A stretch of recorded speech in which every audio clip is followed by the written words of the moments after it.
by J.C. McRae. A production by Parahuman Audio. Performed by a cast of fans and volunteers. Please visit parahumanaudio.com to learn more. Thank you and enjoy.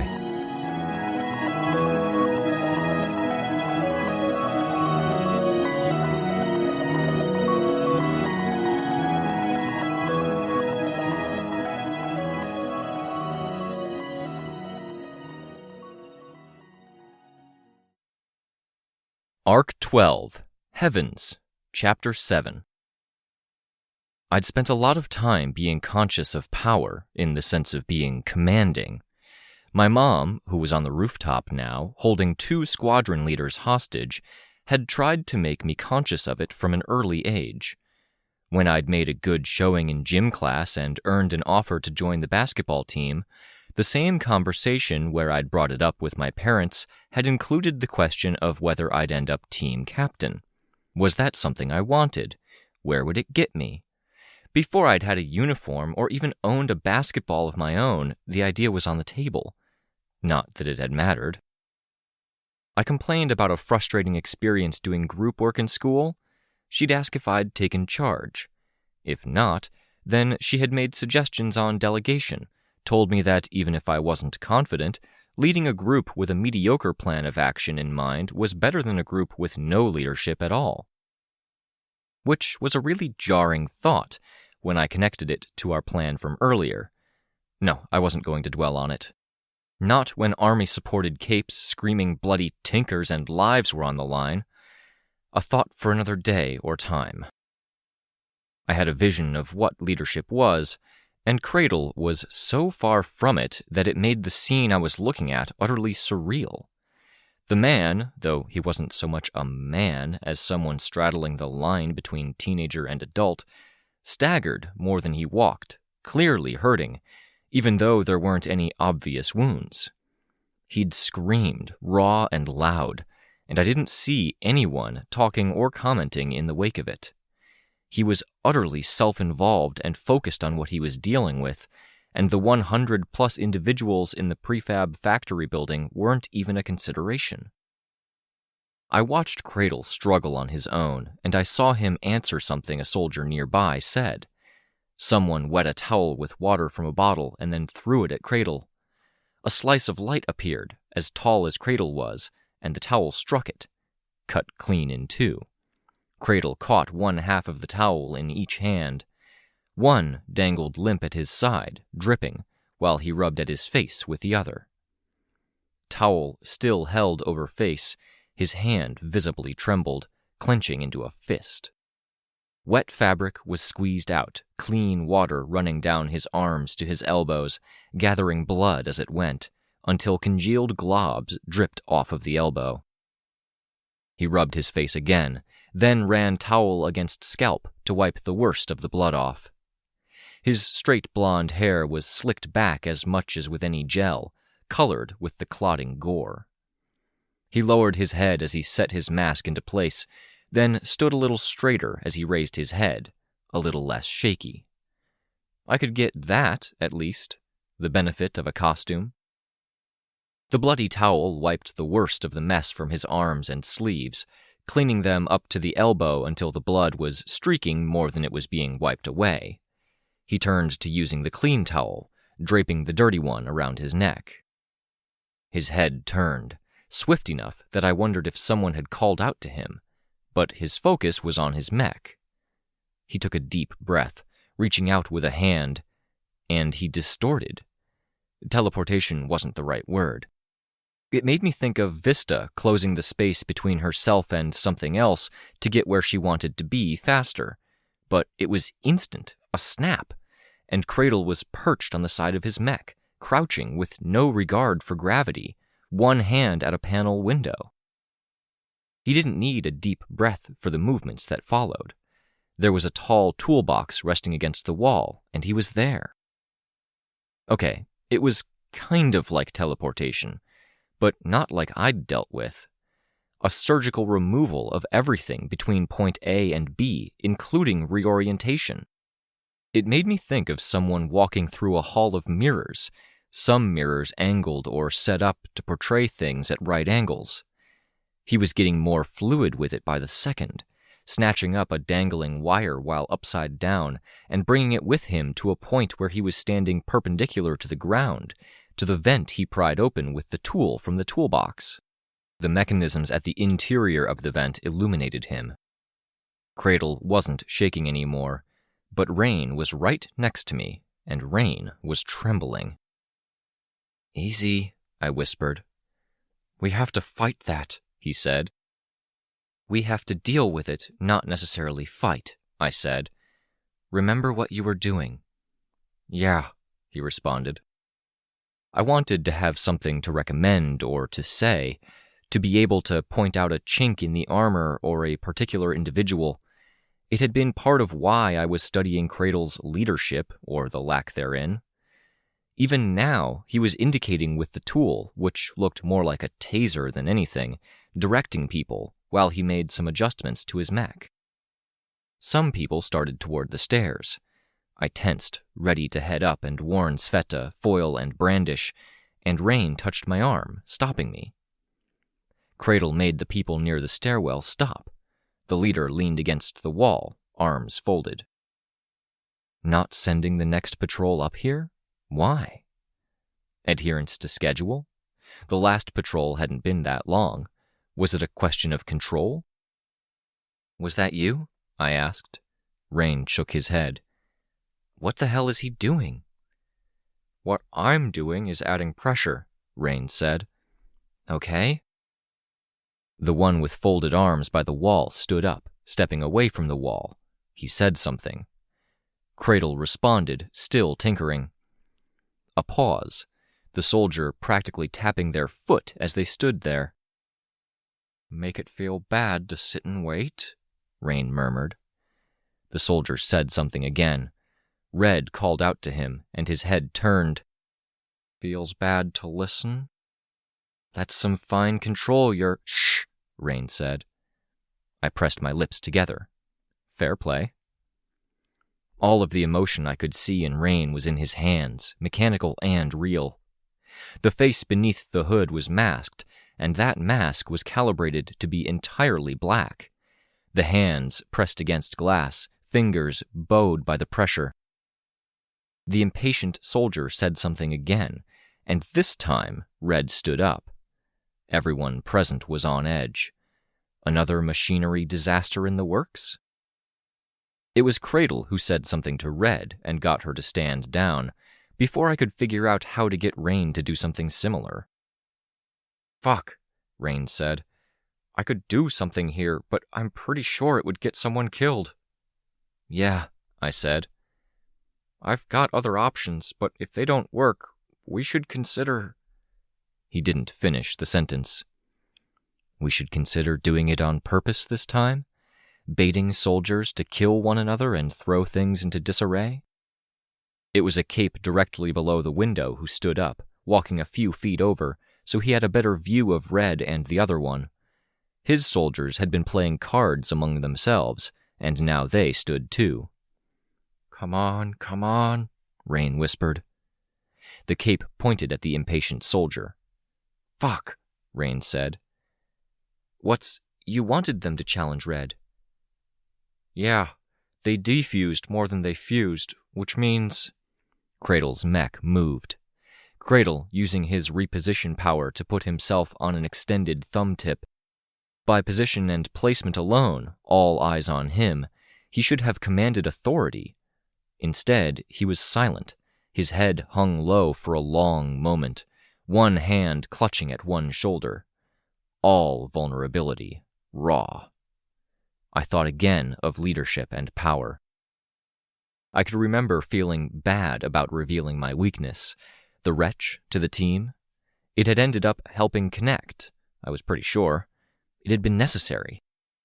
Was it something that could hold one up indefinitely, though? I couldn't imagine it was. But I found a bad feeling settling in me as I watched it, saw Cradle standing above his assembled army. I'd bitten my tongue once, on an occasion that Dean had come by my place after school. He'd talked with my mom and dad in the kitchen about how he'd be in charge of the wards for a while and what he hoped to do. I'd felt at the time that he'd been on the wrong track. Except now, reflecting, I wasn't sure what the right track was. There was something in there where I'd worried at the time that Dean wasn't helping himself by trying to be a therapist or mediator, and that was what I had ended up being myself. Cradle was the very antithesis of leadership, as I might have defined it, and he was managing better than could be expected. What the hell was I doing, and what the hell was I supposed to do? His balance was perfect, even as the mech changed modes. The thumb tip his feet rested on rotating to keep him in place. Telescoping wrists extended slightly. The mech beneath him was settling into a more active or mobile configuration, while the cup of body parts remained suspended in the air above. 2 larger hands were set in front, having adjusted to nestle extraneous hands within the wrists and palms, and their fingertips rested on the ground, but for the thumb Cradle stood on, which was raised high. The wrists and length of arm extended from the same central point. Smaller hands and shorter wrists formed the back legs, hands planted in the same way, only reversed. Like a 4 or 40-legged spider, or akin to a bullfrog in tilt and frame, but it was just the limbs, no head, no body. It was hard to tell when Cradle was talking. He wasn't loud, and his mask covered his mouth, a gas mask-like construction that was slightly different from his old mask, like 2 hands pressed to his face, fingers parted so the circular lenses peered through the gaps. The forehead was flat, but had finger-length fingerprints etched to be shiny against the otherwise dull, painted material. "That's Subside," Rein said. "Moose mentioned him. Which one?" Rein didn't get a chance to answer or point out who his emotion power had picked out as the one Cradle had been addressing. The mech moved, sudden and violent, every person in the room scrambling to feet or backing away. From the 2 prime middle fingers, cables extended, lashing out. They curved and curled in the air as they extended out, the dark steel shifting to an almost negative image where shadows and recesses were bright and the exposed parts dark, before they were all white, crackling with a nimbus of electricity. In the last instant before they struck the ceiling, the cables disappeared, and there was only the nimbus, too angular and dramatic to be true electricity. The cables ripped through and into the ceiling and roof, parting it. I flew, leaving Rein behind. My hand traced the wall, gripping the lip of the roof to help adjust my flight. My armored shin slid against the roof's surface, which was now angled, as I tried to get to the others. I met resistance, a wash of heat rushing upward. I saw sparks, motes of light, and I felt the barrier to going down. My mom was in ball form, floating down, while Foil did much the same. The hostage soldiers fell with them. They were floating targets, drifting down like they were sinking through water, while Cradle and the soldiers on the ground were looking up and taking action. Most action was to scramble out of the way of the chunks of roof that were breaking away from the split. Some stood their ground. Red was one, her machinery rising up in a barrier. A giant pincer seized my mother. Mucade was another. Beyond deflecting and catching the falling chunks of roof, his target was Foil. From the sides of his body and legs, the centipedes ripped out. Minions, they were each a half-foot wide, 2 inches tall down the center, and tapered down to a razor edge at the sides, each edge serrated with the angular legs or saw teeth. The heads of each centipede were more like goblets or open mouths, with ill-fitting lids or muzzles, the mouths designed to spew acid and the covers to channel that acid down the length of centipede that followed after. The fluids were luminescent in the light and black in the dark. Foil kicked at a piece of rubble to change the direction of her fall. 2 centipedes lanced past her, tearing into armor panels and the remaining decorations of mine that she'd tucked into the side of her belt. She stabbed one and jerked violently as it carried her up and back. Down was met with resistance, slowed, made floaty. There was something with heat or temperature manipulation in there too, but I wasn't dwelling on it. Up and away was faster, normal speed. I flew to her, and my way was barred by a loop of centipede. They fed into and through Mukaid, their initial emergence or their passage through him giving them a speed that had to be in the order of 100 miles an hour at the very least, but the moment they weren't being fed through, they became slower, just 50 or 100 feet of razor edges and acid. Just acid. They were slower still while trying to return to their master to be fed through again. Foyle, using the centipede, carried her out of the line of fire, past the rooftop and away from the initial shots from those who'd been quick enough to bring guns to hand and open fire while the centipedes lunged. But now she was a good 100 feet in the air, the centipede not strong enough to hold her up on its own, so she sagged with every passing second. I tried to fly past, the wretch active, and found the centipede before me was quick to react, to form S-bends that caught me and caught the wretch, like flying into a net or web. They wrapped around, caught, and flooded the surface of the wretch with acid. My aura did nothing, as I pushed out full strength. I had to dismiss the wretch instead, to slip through a gap, escaping. Acid splashed my boot and sent a shock of black horror through me. Foyle hung from the length of one centipede, head turned away as acid ran down the gray-black slats and angular legs of the centipede itself, down its length to her glove and arm. I hesitated, and I hated myself for hesitating, so I threw myself forward the moment the hate registered. Thoughts of Crawler and my bath in acid vomit were dark in my mind as I raced through skies that were just as dark. Moisture in the air pelted me, each droplet a fresh shock of dark terror, because there were centipedes looming above me, and there was no knowing if the moisture was precipitation or if it was something that would melt my flesh and scar me forever. Because, as bad as the scarring might end up being, as dire the situation, there was simply no fathomable reality where a parahuman would ever heal me. Moisture in my boot made me worry the acid had seeped through the material, that I might feel the burning start. Once it did, there was a chance it might never stop.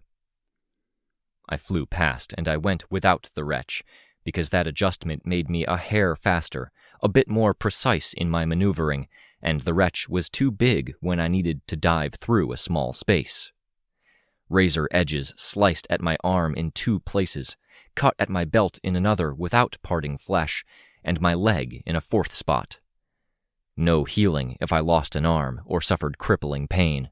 No healing if I lost a leg. I twisted in the air to let my breastplate take the brunt of the one centipede that was falling toward me, razor edges first, as much as they were doing anything. The impact was heavy, and the length of centipede circled beneath me, head swooping around as it tried to wind around my upper body. I flipped, heel over head, to be belly side down and put it beneath me, then flew forward to where Foyle dangled. A blade jutted from the toe of her shoe, and she was using it to cut one centipede's head off. I caught her, carrying us away from the centipede's reach before turning to assess the situation. "Your mom," she said. I looked. I saw. Sveta had reached down, and was hauling the glowing sphere up and out of the rooftop, which had a whole chunk carved out of it. Cradle's line appeared, lancing up and out. I couldn't see enough of Sveta to make out if she'd been cut, but I saw the orb intersect the light. It sliced through the orb and broke the effect, leaving my mom tumbling through the air. Sveta caught her with tendrils. I couldn't stop and stare. He'd known we were up there somehow. It was why he'd told the group not to go to the roof, so he could mount a surprise attack. Cradle had a sensor or a power. "Rein," I said. Yeah, was Foyle's response. She adjusted her grip on me. I dove.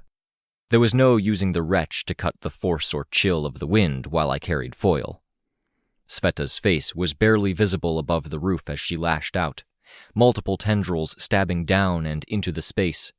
Her entire body shifted as points she was using to anchor shifted around her. I saw what she was pulling away. An attempt at grabbing Cradle. Failed, he repositioned. At 2 capes, she threw them into the air, then let them fall. The bed of orange motes and the associated floating effect kept it from being terminal. And Tattletale, plucked from Cradle's craft. Head, shoulder, and a bit of chest, hair pale and costume in disarray. Her other focus seemed to be on trying to do something about the craft, to try to mess with its aim, but she may not have been strong enough. I saw a bit of it moving through the gap, then through the upper windows. It was twisting around, rotating, the fingers out, and lashes swinging through the exterior wall of the building, aiming for Rein. "Jump!" I shouted. I wasn't sure he could hear, but he threw himself back and away from the wall.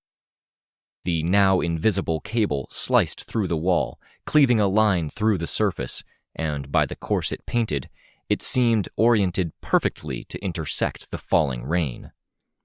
He stopped himself in the air, freezing in place. His costume rustled with the force of the cable moving through the space beneath him. 1 second. 2, he dropped again. "Help," I said, as I flew Foyle and I into Rein. I got a bad grip on the costume at his midsection. Foyle, even with the awkward way I held her, managed a firm grip on his wrist. We descended, my flying angle too steep for a stop or swift turnaround. Metallic crunching and grinding marked the new complication of Red's power. She used it even though she couldn't see what she was using it on. Splashes of piston, gear, and belts rose up and out of the ground, bright with the white-hot machinery and molten iron that was thrown out and around it, each splash larger than the last. 1, 2, 3 was a circular saw, big enough it could have risen up beneath an 18-wheeler and cleaved the truck in 2. The spinning saw kicked up a violent mess of molten particles. Seeing the saw, Rein drew out a silver blade, now more of a silver short sword, no longer something he could throw. It wasn't something that was going to help.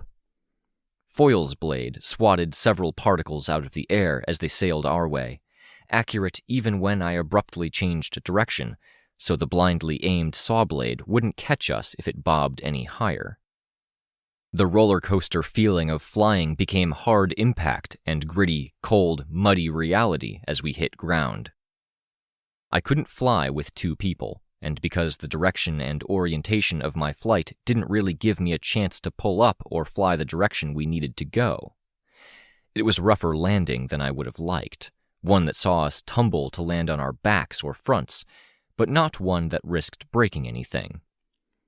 "Everyone okay?" I asked. "Yes," Foyle said. "Thank you." "I'm in one piece," Rein said as he climbed to his feet. "What the hell happened? Who fucked up?" "He got wind of us," I said. I started to stand, then fell hard as pain jumped up my leg. In the gloom, I started to reach for my leggings, and pain ran up my arm. I moved more gingerly, one eye on the building and the army I knew was in there. A deeper cut in my leg that was starting to burn. A cut at my upper arm, shallow but long, from elbow to shoulder. Another deeper cut at my forearm, short but grave enough that I could have buried a pinky along its length. No burning there. My boot had been bleached where the acid had struck, but it didn't look like the material had been eaten through. The damage was seemingly worse with my breastplate, with corrosion clearly evident, the metal cracking into what looked like scales, flecking off. The front doors of the building weren't on a face that faced us, but were to our left, opening out in the direction of the road and where our group was. They swung open, an aperture I remembered was large enough to drive a truck through, and immediately our reinforcements acted. I saw the orbs as fleeting images shot at high speed, grown large and sailing in 2s and 3s to detonate on impact. They were shooting out of the tree line. Red splashes appeared. I was too far away to do anything about them. One appeared a few dozen feet from the building, small but bright. Then the second was 2/3 of the way to the tree line. The third erupted, felling 5 or 6 trees all at once, tearing up the earth around them in a threshing of lawnmower-like blades writ large. It was pretty clearly telegraphed, but I wasn't sure if they knew enough to read into that telegraphing. My dad, at least, was okay. The glowing orbs returned, a fresh surge of fire that peppered the one face of the building. Our opportunity to get clear. I saw my mom get flung. Much like the grenades were being flung in one direction, my mom was sent in the other. Sveta didn't follow, though. She was still at the building, still looming over the hole in the roof. I felt nervous seeing that. I heard the gunfire, automatic weapons firing in bursts, and I didn't see her getting out of the way. A part of me had been afraid that this was going to happen. It was always a danger for anyone who struggled like I'd struggled, like Sveta struggled every day. Escapism was common, and there was a seductive, ever-present desire to escape for good, in both senses of the word good, to go out with glory. One of the boys at the group therapy sessions at the hospital had talked about it a lot. I didn't get the impression Sveta was doing that, not consciously. "Go," I told Rein and Foyle. "Get to safety." "You can't," Foyle said. "She shouldn't, she can't, but too many guns." Had to. Had to like I'd had to risk an arm and leg, might still lose arm and leg depending on how this acid worked, to save Foyle. Had to like Sveta was probably telling herself she had to do this. It wasn't a bullet I had to worry about. I was flying, thinking I was safe, when lines began to appear. Silvery but crisp, like slices in reality, reaching well over the building. Not meant for me, but dangerous all the same. I flew past one, and the wretch had a limb extended. I felt the wretch get sliced, felt the dim sensation that was the wretch's extended being part. The force field didn't collapse, it cut. A gaping hole in my force field now, where there had been a bit of torso and shoulder. I saw Sveta flinch in pain as one tendril passed through a line. Her head recoiled back, and the rest of her reacted. Her head flicked up, nervous, reactionary, as she saw me. Tendrils snapped out, cracking almost like whips in their efforts to reach me. "Calm down. Let me near." She didn't calm down, but she did shift her attention away from me. Again she bobbed her head, waved, and stabbed into the building with tendrils. They hit the floating space that was afire with the orange sparks, and it was like she'd hit cement, the tendrils corkscrewing as they hit a hard resistance. She forced them through, reaching. "Sveta! Get away from here! Not without you, you numbskull! What are you trying to do?" "I'm trying to save them." "Who?" "All of them." A severed tendril, noticeable for its endpoint because it didn't taper down from pencil-thin to hair-thin, stabbed in the direction of the hand mech and the still half-formed, now double-layered orb of interlocked body parts. The mech was moving now, hands gripping a surface. Cradle was elbow-deep in the guts of the machine, even while it moved, not jarring or jostling as the thing moved, reaching up to grab the damaged section of roof, pulling it down. Another volley of shots shot across the open field, striking the front face of the building. Something groaned, then fell, striking with a thud. I saw Cradle turn his head sharply to the one side. A hand let go of the roof, instead moving to form a shield. The next volley passed through the opening in the building, striking different points inside. 2 grenades hit the flat of the giant mech hand, raised as a shield. He turned and he looked up at me. Sveta tried again. Again, she hit the invisible momentum-cutting barrier, like punching a wall of mud. More silvery lines crisscrossed, filling the space. Silvery stitches, closing off the gap of the roof itself.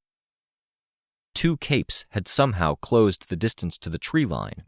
I could hear Ashley and Damsel's blasts, each audibly distinct because of what they were, and I could see more trees toppling. Mukade's centipedes flowed back to him, sliding into the hole in his side. "Back, now!" I shouted. She didn't budge, her attention on the progress of her tendrils. No options left. I threw myself into her range with the full knowledge that she'd nearly grabbed me before, and any control she'd picked up from Rein's power was probably long gone. She hadn't shied away from gunfire or having her tendrils sliced, but she shied away from letting me get into her range. Slow and awkward, her entire head lurching because she tried to use a tendril she didn't have anymore to anchor herself. I closed in, tendrils grazing me, and pressed her face to my shoulder as I flew the 2 of us back and away. Mukade's centipedes stabbed through the air behind us in a double helix, then closed up, the openings in the helix scissoring closed, razor-sharp serrated edges making a shrieking sound as they ran against one another, acid spraying and splashing below them. Sveta pulled away, and I threw up the wretch, hoping it wouldn't grab her, just as she, no doubt, hoped she wouldn't grab me.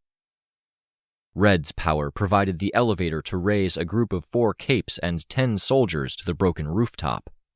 She stepped away from the group and had the splashes going constantly now, all in close proximity to herself. 1, 2, 3 clockwise, while another set marked the same pattern and distance counterclockwise, timed so there was something emerging from the rooftop every 2 seconds or so, always in arm's reach.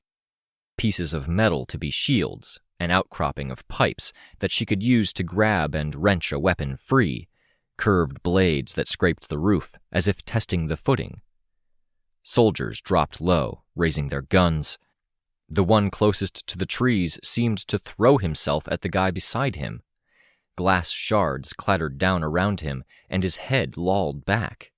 Individual lengths of wire stabbed into eyes, eye socket, eyelid, scalp, and cheek, sometimes prying and pulling skin or ocular material away, because those wires were still trying to spring back to a rigid, straight length. The guy beside him had one wire stabbing through an eye. More of the soldiers were reacting now. I thought they'd dropped low or bent over because the guys at the far left of their group were leaning so heavily onto them from the force of the impact. But the other shot had gone low, much as the first had gone high, both striking simultaneously. Short lengths of wire riddled the hands that had been holding the guns aloft. Curled-up wire distilled in glass spheres? "Go to the others," I told Sveta. "But they need you!" Not the level-headed ideal command I'd pictured before. But Sveta listened. I threw myself at the upper edge of the building. The structure was damaged, cracks running through it from the damage to the roof and the way the damaged section hung, and a heavy impact from myself and the wretch drove the damage home. A crack became something bigger, and a section fell loose further across the roof. The people who had been setting up their vantage point to open fire on me, Sveta, or the people on the trees were now left uncertain if the roof would hold them. One guy hopped up onto the lip of the roof, a foot or two above my reaching hand. He was quick to fire, accurate enough to hit my force field. I grabbed his foot and wrenched him from the roof, swinging him down, letting him drop halfway while I followed him and held onto him, before kicking him in the face to send him on his way. The wretch snatched the gun he held, holding it by the barrel. I rose up and twisted more sharply in the air before dismissing the force field. The upward momentum served to toss the gun up, and I caught it in my hands. I didn't like the feel of it, didn't like what it represented, that we were at this point. I still held on to it. Red was using her power to raise up a shield against the projectiles, but her power didn't just make the eruption happen where she wanted. There were 2 steps that telegraphed it, and as people retreated to get away from the hail of maiming slingshots, they walked right into the prelude splashes. One fell from the roof, another tumbled, a soldier tripping over him to land perilously close to the hole in the roof. I flew up and over, saw the group that standed tallest, and Red was the backbone of it. Gun in hand, held shoulder height and held sideways in front of me, I flew at them, aiming to bowl them over. My arm was in agony for every step of the maneuver. All for nothing. A buzzsaw erupted just at the roof's edge, barring my way. I was forced to stop, stuck where I was while multiple people in her contingent got their bearings and aimed at me. Grip shifting, flying with the circular saw as a kind of cover, I brought the gun around and pulled back on the trigger. The vibration shook my body and reminded me that I had 2 massive gashes in my arm. Someone could have dug their fingers into the gashes and cuts and it probably wouldn't have hurt so much. But I'd used guns before as part of the patrol. This time, however, I aimed at legs and lower bodies instead of paper cutouts. Their disorganization was compounded by the fact that they'd been under fire, some being mangled or blinded, and they were maneuvering around a damaged rooftop. It put more people into a smaller area. When I mowed into them with a single burst of gunfire, they collapsed into one another, if they didn't collapse forward. Except Red had been shielded by the people between her and I still had to deal with her. I saw the telltale splashes, and I got out of there. I thought I got out of there. I went low, closer to the base of the building, hugging the wall to minimize the chance that someone would be able to catch me off guard. I had the wretch active, and that likely saved my life. Red's industrial tool this time was a crane mount, spearing sky high and bringing cable and wrecking ball with it. That wrecking ball slammed into me and the wall I was hugging. The wall below them that was holding their section of the roof up, putting me through concrete and brick, partially indoors. I narrowly avoided having the cabling of the wrecking ball catch me and pull me into the ground as the whole apparatus sank back into the earth, just as fluidly as it had emerged. Red, it seemed, had hopped over onto a piston she was using as an elevator back toward the ground. More industrial tools were appearing to push broken concrete and dirt up against the walls, shoring them up as the building came to pieces. I didn't press the fight.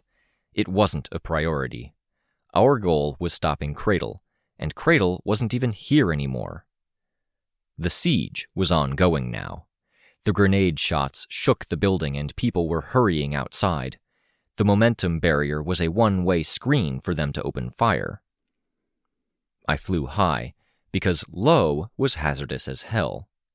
Capricorn had used a water blast, and when that water hit the momentum barrier and stopped, he'd turned it to stone, turning the enemy's one-way fortification into something two-way.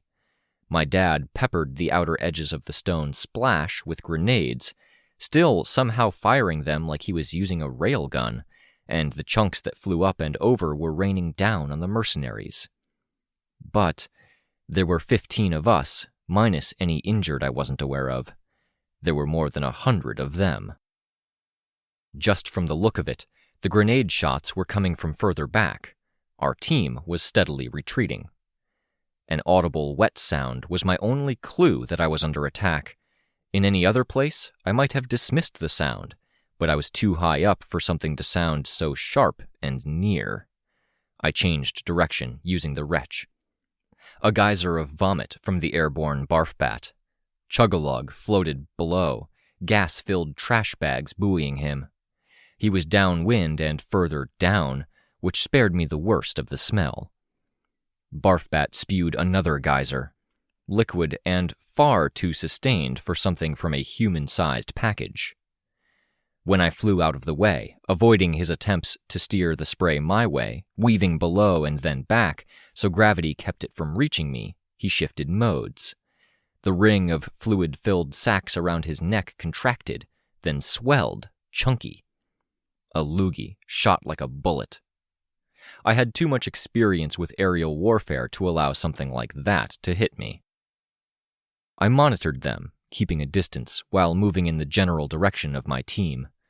I didn't want to lead him to them, and I definitely didn't want to put myself in a position where I had to choose between getting splashed, even if it was the wretch getting splashed, or letting my people on the ground suffer. They stayed on me, keeping me marked, no doubt ready to capitalize if I left them to it. If they reached a point where they could bombard the others... Barfbat settled on Chuggalug, and the weight of him seemed to sink Chuggalug, driving him incrementally down, down, down. Bending over, Barfbat shifted glands again, then emptied a seemingly endless stream of bile and vomit into Chuggalug's upturned face and open mouth. Trash bags multiplied and swelled. A caterpillar-like tail extended out behind and below. Other debris, like a halo of chicken bones and stringy matter, expanded out around and behind Chuggalug. I aimed the rifle the wretch had claimed from one soldier, and I fired, gunning through the trash bags. My first series of shots popped the ones to either side and below him. He began to drop, not as steeply as if he had nothing. No doubt some gas buoyed him. And Barfbat was still there, still in place, still ready to supply raw material. The bags I'd shot were replaced, and the abominable dirigible that was Chuggalug found its buoyancy again. I shot again, aware I only had so many bullets. This time I aimed for bags on the one side. He listed, then he tilted, forcing Barfbat to adjust position to get the vomit where it needed to be. With sustained effort in forcing the tilt, I put Chuggalug nearly upside down and sinking fast. Barfbat paused in his supply of the fluid, made a face, then spat at me. Not a loogie the size of my head, but something more like a piece of bone. I avoided it. "Stand down or I will shoot you." He lunged instead. Chuggalug extended a portion of his body to provide a helping hand in moving forward, and Barfbat moved his wings, a flap, then an almost horizontal dive or pounce, straight for me. I shot one bullet, and that was enough to keep Barfbat from tackling me and getting in close, whatever it was he planned on doing if he managed it. His wings spread and he flapped, while Chuggalug slowly sank below him. The bullet had made a surprisingly big hole, but that hole was steadily closing, filling up with fluid-filled pustules. What was left as it finished closing was a small patch of what could have been the Black Death. Bat-masked face was ringed with long black hair and a wreath of fluid-filled sacs. He flapped, eyeing me, before diving for Chuggalug. I was really glad I didn't have to get into hand-to-hand combat with either of them. Fucking gross. The others were running for it, down the road. I could see Cradle's group, and I could see that it was disorganized. There were stragglers, the impatient soldier from before among them. There were wounded. There were the reluctant, who didn't seem eager to go charging in after trouble, and there were the ones who were giving chase. Cradle was with the reluctant, still slightly hunched over, far from being a model of courage or conviction. There were just so fucking many of them. I turned my back, flying after the others.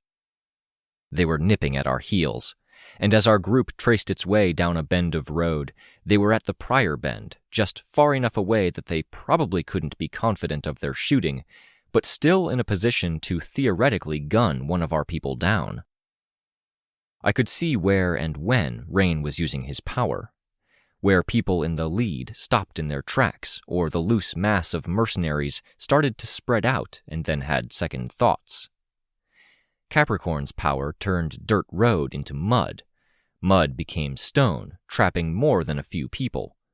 At the next bend, again, dirt road became a slosh of thin mud, the road itself made treacherous or slower going. This time, however, he didn't follow it up by turning it to stone. I flew after them, catching up. They were on guard and tense enough that my landing seemed to spook even the more serious ones. Swansong and Foil were among them. "You're hurt," my dad observed. "Yeah," I said. Come here, he said. I can multitask. No stitches in this light, but I can wrap it. I can hold things, Moose offered, walking beside my dad. I submitted to the medical care. I tracked the others. Harbingers 1 and 2 were out to the flanks, not seeming to care about the possibility of traps in the ditches. Foil and Capricorn had the rear, Foil sporting a borrowed slingshot. My mom and Sveta were on opposite corners of the group. Rachel had the lead, where she rode her wolf alongside the hound that had an injured Chastity and Cassie seated on it. Ow. And most pressing, most distracting, my arm and leg fucking hurt. Fuck and ow. Distract me, I said. We got 2 of their capes, Swansong said. I got 2, Damsel retorted. We did. I did, Damsel said. Final blow's all that matters. Swansong didn't rebut. He caught on, Rein said. Spotted us. No idea what his emotion power is? I asked. Rein shook his head. I don't think he's been using. He's still focused on his machine, upgrading it on the fly. I drew in air through my teeth. He's hanging back, Rein said, letting others do the dirty work. The asshole. He might think he's putting us in a pinch, my dad said. Depending on how things stood with the people in the row, the supervillain town just outside the station, he would be right. There, that'll hold. I checked the injuries at my arm. Leg? I floated up until my leg was at a comfortable level for him. Ow, Moose said. Less commentary? I'm trying not to think about it. Worse than any injury I've ever had, he said. My mind went to the gouges at one corner of his face. A mistake in using the wretch. Any different, and I might have dislocated his jaw. Less commentary, I said, my voice firm. That was you, working with my dad? He made a flicking motion with his finger. The shock wave followed, focused and narrow. Right. You okay, Svet? I asked, pitching my voice to be heard. You got cut. I wanted to get the whip, Sveta said, so far away she was barely in earshot. Her movements were not a limp, but not so fluid that it looked like her face was floating. Here and there it would sharply bob or move. That's what you were after? He had devices with him. I thought if I couldn't get him, I could get his things. Give it to Rein to undo it or decipher it. Not sure I could if you did, Rein said, because I don't accomplish anything, ever. There was a bitterness in the voice that seemed to surprise a few of us. That doesn't sound like you, Byron said. Me being a loser? Rein asked. I could have cracked them and I didn't. I got cold feet when it counted. You did fine, I said. Don't fucking patronize me, he said. Okay, wow. I flew over. They're spread out. People you were working on aren't budging. That's easily 20 or 30 people we're not having to deal with. Because we beat their capes up, I'm betting, Rein said. They don't have anyone to follow. Because you worked on them, I said, insistent. They're disorganized, and I don't think Cradle's good at rallying them. It's slowing him down, shaking him up. He's still all the way back there. Yeah? Isn't that exactly the opposite of what we want? Rein asked. We want to not deal with them all at once. We got that. It wasn't pretty, but we got it. We have options. I feel like no matter how this ended up, you'd be giving me the weak pep talk. Well, fuck you, I said. Victoria, my mom said, be a leader. Fuck you too, I said. No, fucking hell, fuck that. You haven't been helpful or a leader. I got gashed a few times, and I'm sore. I'm tired. I'm not going to play nice and stoic team leader here, being everyone's rock or punching bag. I can take over if you're not up to it, Damsel said. Stop, I said, pointing a finger at her. Stop. Precipice? Fuck off if you're not going to listen to what I'm saying because you're so frustrated, okay? Seriously. I'm not going to lie to the people here about where things stand to spare your ego. Not when it could make a difference in tactics or us coming out of this in as many pieces as possible. I respect you more than you probably think I do, but I'm not that fond of you." "Right," he said, his voice tight. "Swansong, stop needling your sister. Damsel, stop being needled. Focus on kicking ass. I know you two have it in you." "2 of us took out 3 capes. I'm content," Swansong said. "1 6/7 of you," one of the harbingers said. "Not funny," Swansong said. I pointed. "Harbingers, stop blinding and permanently disfiguring randoms. That's an order." "Noted." "No disfigurements or maiming that lasts 99% of a lifetime either," Swansong said. Is that an order?" Harbinger 2 asked. "Yes," I said. "Nothing that takes more than a month to heal," Swansong clarified. "What she said," I said. My dad patted my leg at a spot where it wasn't injured. I checked, then floated down at more of a level with the rest, mouthing a thank you to him. I got a nod. "That will be an interesting line to find, since there's a flyer after us," Harbinger 1 said, pointing. Barfbat. "Can we?" he asked. "We'll bring him down gently." I shut my eyes for a second. "Don't be gentle." He tilted his head to one side. "He regenerates. Healed a bullet wound in 5 seconds. It'll take more to stop him." The Harbinger pair ducked away, heading across the ditch to a hill where presumably they'd do their shooting. My voice was low. "Brandish, stop sniping, stop throwing barbs, stop getting jealous, whatever it is that's motivating you." "I'm volunteering my services and I get lectured?" she asks, voice arch. "Fuck off," I said with emphasis. I glared at her and she looked away. I turned my attention the other direction, to the front flank of the group.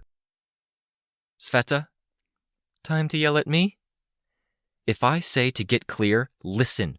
I don't want to have to kamikaze rush you to get you out of terminal danger." "Okay," she said.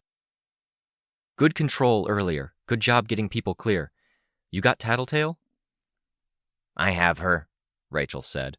Loud and brusque at the same time, Sveta meekly said, "I did." "How is she?" "Hurt," was Tattletale's faint voice. "Hurt," Rachel said. "Okay," I said. The settlement was in sight now. I checked back. No Barfbat, and Harbingers were returning to our group. Cradle's group lagged behind. I could see the light of flashlights through the trees, but no followers. Byron's lights loomed well behind us, ready to spray them and the road if they tried to take the easy road. "Capricorn, you stopped switching."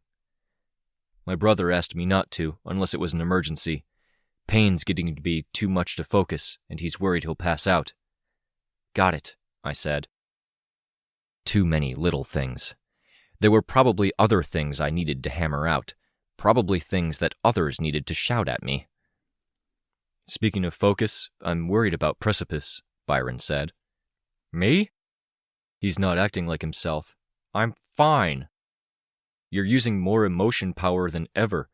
Is there a feedback loop, a backlash for overuse? I don't know how these things work." "No," was the reedy answer, Tattletale. I flew through the group to the head of the pack. "No?" I asked. "I need more information to give you a better answer, but not a backlash. That would taper off after using the power even a little. This is longer lasting." I glanced back at Rein. There was something wrong? "Because we woke him up early?" "From?" Tattletale asked. "Our dream space," Rein said.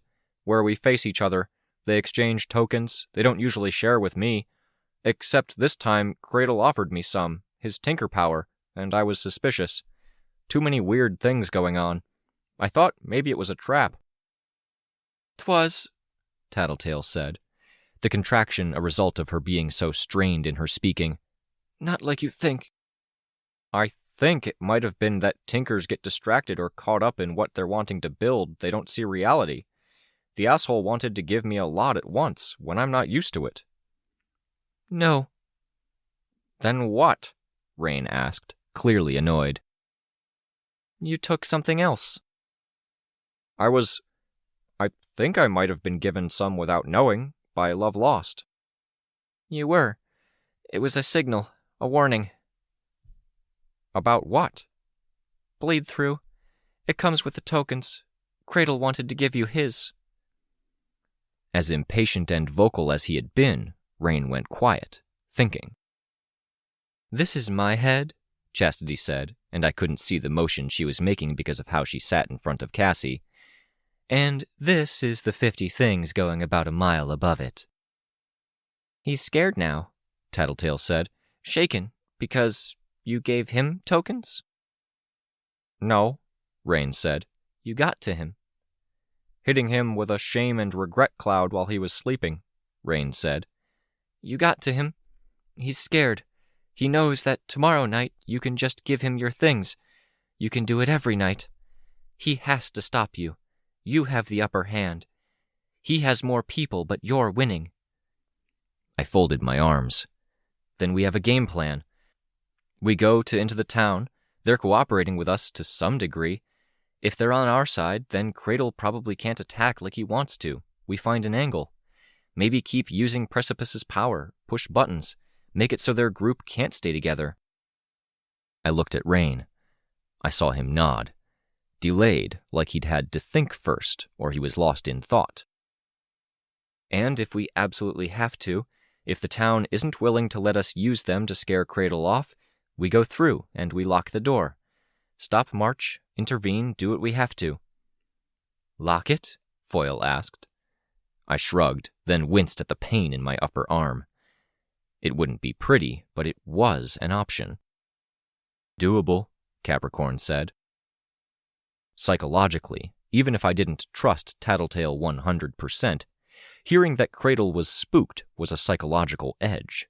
It shifted things, how I felt like we could approach them. We still needed to get him into a position where we could question him, away from his people. Except he had a mover power now that let him get out of any situation we put him in.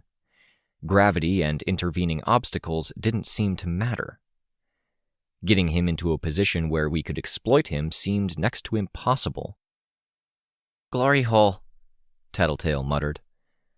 There wasn't any ongoing conversation, and the only noise was the distant slosh of Capricorn's water swamping the road and trees.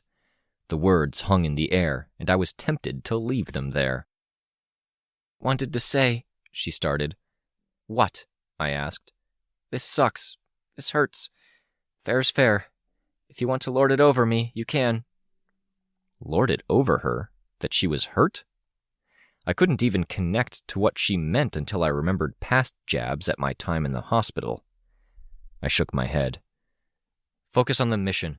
The kids are hurt, our teammates. She went silent. Rachel, meanwhile, turned my way and glared at me. Tattletale hadn't known? How, with that power of hers? I looked away. It was a careful, uneasy approach to the Rose, a settlement without real streets, sprawling out at the base of a station that was far better put together than any dwelling. We had some people hang back to watch our rear while others ventured further in. The wounded stayed 3/4 of the way back, somewhat hidden. A show of strength was somewhat important. The villains of note were all gathered around the station exit, about a city block ahead of us. Etna, I noted, was absent. They looked agitated. We were agitated. The mercenaries were there, following from enough of a distance that we couldn't shoot or use slingshots. You can lock the doors, you said? Tattletale asked. I turned back to face her. What do you mean? I asked Tattletale. You can lock the doors. You have a dimension switch. Whatever it's called, yeah. You let the villains know about that? Yeah, scared them into compliance a bit. Conscience brought us the rest of the way. Cassie pulled the switch out, keeping it partially under the blanket. I saw her expression change. I flew over while she turned the thing around to show me. Swansong and Capricorn drew near to see as well. "They might not be so compliant, then," Tattletale said behind us. The screen was outlined in yellow, and the readout only said, "Error." I looked back at the villains at the station, Bluestockings group. They didn't just look agitated. They looked energized, invigorated.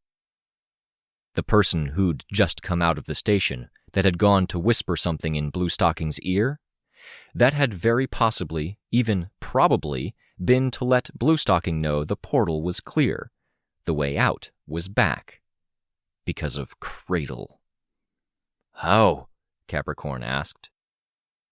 "Scans the airwaves to see if you have walkie-talkies, comms, phones, any means of communication," Tattletale said, "and finds that. Your key. Hacks it."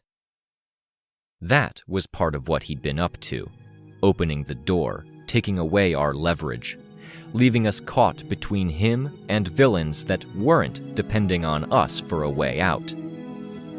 "Fucking tinkers," Tattletale added.